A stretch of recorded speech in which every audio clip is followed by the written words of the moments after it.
Hey everybody, thanks for clicking. I got an update here for everyone.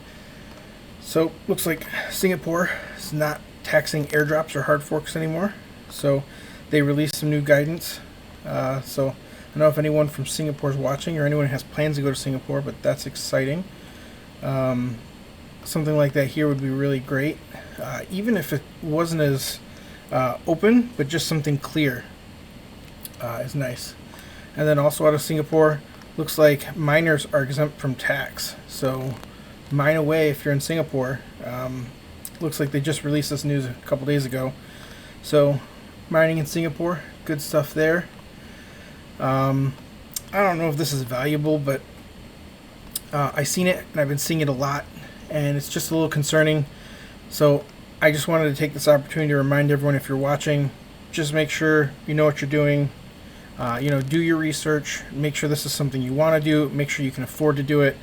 Don't just get like dollar signs in your eyes and then go drop the extra money in there.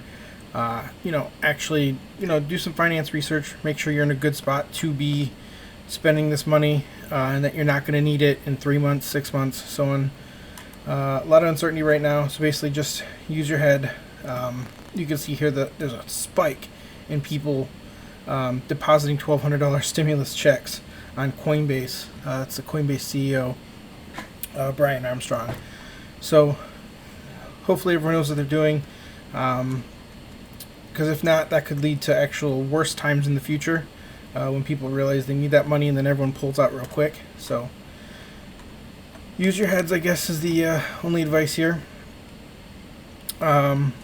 This here is a lot of interesting news today about people competing with Ethereum. So this is Binance revealing its plans to launch their platform, which we've seen coming. They've been talking about it. I've known this was coming. They updated their white paper. So basically Binance chain is updating to support smart contracts to compete with Ethereum. So that's one thing. That's totally fine. And then I found this. This was surprising. Ripple's Xspring is updating their ledger, so it looks like Ripple is going to be adding smart contract support to their XRP ledger. So that's exciting. I didn't see that coming. Maybe I was just out of the loop on that. I don't know what, but XRP will support smart contracts. And they also talked about their IPO here. Pretty sure I shared this article on Twitter, so if you want to read it, check it out. I'm not going to read through the whole thing for you, but yeah, smart contracts and IPO stuff coming up. And then I seen this one. For anyone in quarantine or isolated that right now just has a lot of time, or there's uncertainty about your job, this may be interesting. It says, as unemployments rise, blockchain business skills are in high demand, and universities are starting to teach these courses. And being a professor myself, I find that very interesting. I'd love to teach a blockchain course. That could be fun. So I'm actually going to be looking into this. Maybe worth looking into it, even if for nothing else, just to learn new skills in this downtime. I'm a huge advocate, even if it's not blockchain, just any new skill you can learn in any of your downtime, whether it's from quarantine or just downtime on the weekends or whatever. New skills are great. Never stop growing.